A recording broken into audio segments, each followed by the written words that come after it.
Titanic shipwreck पर investigation के दौरान रिसर्चर्स ने एक अजीबो-गरीब चीज नोटिस की। समंदर के बॉटम पर शिप का अगला हिस्सा काफी अच्छी कंडीशन में, जबकि पिछला हिस्सा इंतहाई बुरी कंडीशन में, और वो भी 2000 फीट दूर पड़ा था।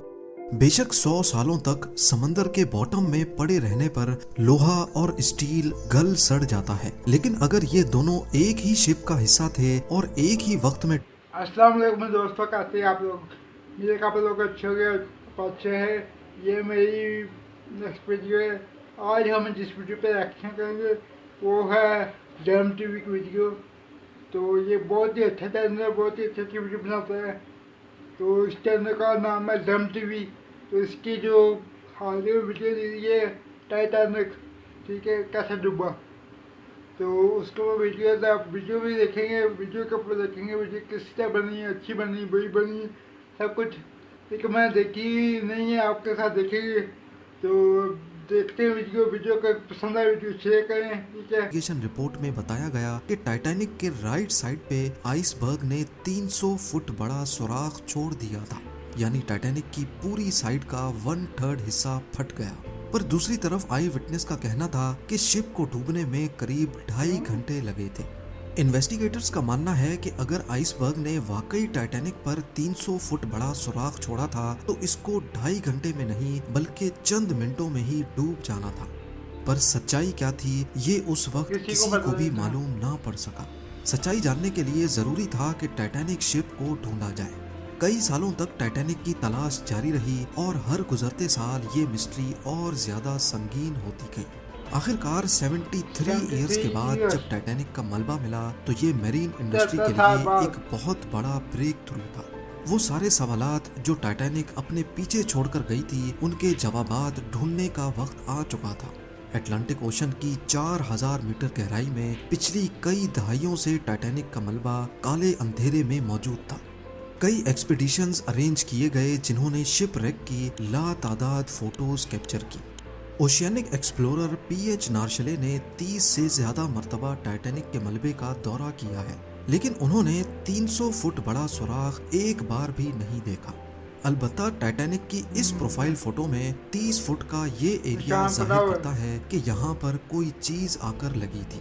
इसका एरिया सिर्फ 11 स्क्वायर फीट बनता है और कैलकुलेशंस के हिसाब से देखा जाए तो इसमें से 370 गैलन पानी हर सेकंड में टाइटैनिक के अंदर जमा हो सकता था। इसी स्पीड से पानी भरने का मतलब है कि पूरी शिप में पानी टोटल 2.5 घंटे में भरा होगा, और आई विटनेस के मुताबिक टाइटैनिक को डूबने में भी 2.5 घंटे ही लगे थे। यानी एक मिस्ट्री तो सॉल्व हो गई कि टाइटैनिक में 300 फुट बड़ा सुराख नहीं था बल्कि सिर्फ 30 फीट बड़ा क्रैक पड़ा था। पर ये अकेली ही एक मिस्ट्री नहीं थी, अभी और भी काफी कुछ जानना बाकी था। टाइटैनिक शिपरेक पर इन्वेस्टिगेशन के दौरान रिसर्चर्स को ये समझ नहीं आ रहा था कि शिप का अगला हिस्सा जिसे बाव कहते हैं वो इसके पिछले हिस्से यानी स्टर्न से ज्यादा अच्छी हालत में कैसे पड़ा है, और इन दोनों के दरमियान इतना ज्यादा फासला क्यों है। इस मिस्ट्री को सुलझाने के लिए हाई टेक सोनार स्कैनिंग टेक्नोलॉजी का सहारा लिया गया।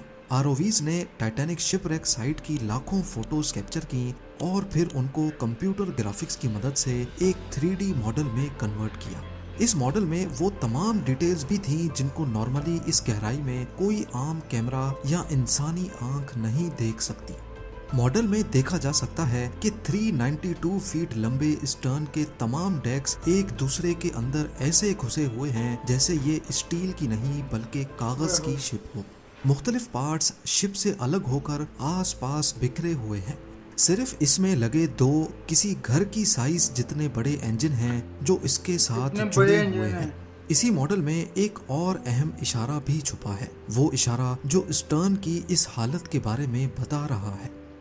110 साल पहले स्टर्न जब ओशन फ्लोर से आकर टकराया तो उसके निशानात आज तक यहाँ छपे हुए हैं, जिनको सिर्फ 3D मॉडल के जरिए ही देखा जा सकता है। इन निशानात से जाहिर होता है कि स्टर्न जिस वक्त ओशन फ्लोर से टकराया तो वो एंटी क्लॉकवाइज घूम रहा था। साइंसदान इन निशानात से अंदाजा लगा सकते हैं कि स्टर्न उस वक्त हैरत अंगेज तौर पे 80 किलोमीटर 80 पर किलो आवर की स्पीड से पर पानी स्पीड। के अंदर जा रहा ये था। बहुत स्पीड होती शिप का बहुत। पिछला हिस्सा जब इतनी स्पीड से पानी की गहराई में जा रहा था तो पानी से पैदा होने वाली फोर्सेस ने शिप के लूज पार्ट्स को उखाड़ दिया। उखाड़ दिया और जब वो 4 किलोमीटर नीचे ओशन फ्लोर से टकराया तो इसके सारे डेक्स डैमेज हो एक गए। दूसरे के अंदर धंस गए।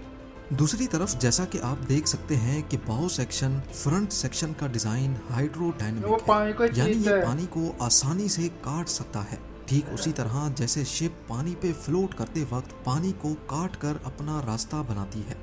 यही वजह है कि बाउ सेक्शन स्टर्न के मुकाबले में ना ही रोटेट कर रहा था और ना ही पानी की वो फोर्सेस बिल्कुल इस सीधा पर गया। डायरेक्टली अटैक कर रही थी। आखिरकार 110 साल पहले होने वाले हादसे की एक और मिस्ट्री को भी सुलझा लिया गया, लेकिन एक और सवाल भी है जिसका जवाब ढूंढना बहुत जरूरी है। वो ये कि टाइटैनिक शिप दो हिस्सों में किस वक्त अलग हुई। जैसा कि आपने जाना कि शिप के दो हिस्सों में टूटने की खबर आई विटनेस ने दी थी। सालों से ये माना जा रहा है कि टाइटैनिक डूबने से पहले ही दो हिस्सों में डिवाइड हो गई थी। ये खबर काफी हद तक सच भी है, लेकिन ये पूरा सच नहीं। जब बाउ सेक्शन में पानी भर गया तो वो पानी के अंदर चला गया, जिसकी वजह से स्टर्न सेक्शन का पूरा वेट पिवट पॉइंट यानी सेंटर पर पड़ रहा था।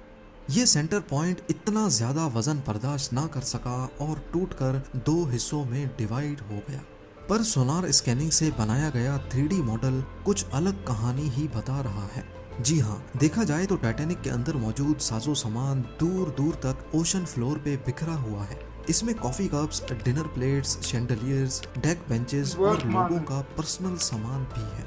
इसमें से 90% आइटम्स सोलह भी हैं। ईस्टर्न सेक्शन के हैं। टोटल 10,000 से भी ज्यादा My आइटम्स God. इस पूरे एरिया में फैले हुए हैं, जो करीब 3.2 स्क्वायर किलोमीटर का एरिया बनता है। 3.2 अगर तो ये के। सेक्शन पानी के ऊपर ही बाउ सेक्शन से अलग हो जाता तो इसका मतलब है कि ओशन फ्लोर पर पहुंचते पहुंचते इसका मलबा 3.2 स्क्वायर किलोमीटर नहीं बल्कि इससे भी ज्यादा बड़े एरिया पर फैलता, जैसा कि वो आप नीचे इस जाके फैला एनिमेशन है। में भी देख सकते हैं।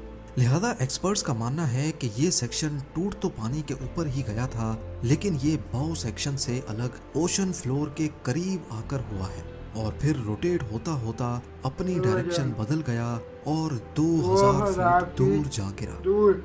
आज आरएमएस टाइटैनिक की बॉडी पूरी तरह से रस्ट हो चुकी है। साइंसदानों का मानना है कि ओशन की इस गहराई में ऑक्सीजन बहुत कम होता है, जिसकी वजह से रस्टिंग प्रोसेस भी बहुत स्लो होता है। लेकिन जंग के कुछ सैंपल्स को निकालकर जब टेस्ट किया गया तो मालूम पड़ा कि जंग बैक्टीरिया से रिलीज होने वाले ऑक्सीजन की वजह से लगा है। एक्सपर्ट्स का मानना है कि जिस तेजी से इस पे जंग लगता जा रहा है, आने वाले चंद सालों खत्म हो में जाएगा। टाइटैनिक के सारे फ्लोर्स एक दूसरे पर गिर जाएंगे और फिर ये अपनी असली शक्ल जगह ये हमेशा खो देगा। हमेशा के लिए खो देगी। उम्मीद है जेम टीवी की ये वीडियो भी आप लोग भरपूर लाइक और शेयर करेंगे। आप लोगों के प्यार भरे कमेंट्स का बेहद शुक्रिया। मिलते हैं अगली शानदार वीडियो में। दोस्तों, आप लोगों को वीडियो पसंद आई। वाकई ये जमटी की बहुत अच्छी वीडियो थी, बहुत अच्छी मेहमान थी। मुझे मेरा जो फेवरेट टीवी चैनल है यूट्यूब पे ये जम टीवी है, मैं इसकी हर वीडियो बात करता हूँ। तो इस वीडियो का मुकम्मल जो लिंक है वो डिस्क्रिप्शन में दिया हुआ है, आप जाकर चेक कर सकते हो इस वीडियो को। तो मुझे आप लोगों को वीडियो पसंद आई है तो चैनल को सब्सक्राइब करें, वीडियो को लाइक करें, वीडियो को शेयर करें और हम अपनी स्पोर्ट से आगाज़ करें, ठीक है, ताकि इस तरह से मज़ीद वीडियो लेके आ सके, आप मज़ीद देखें, हम लोग आप लोग सो गए। तो मिलते हैं नेक्स्ट वीडियो में। अल्लाह हाफिज़।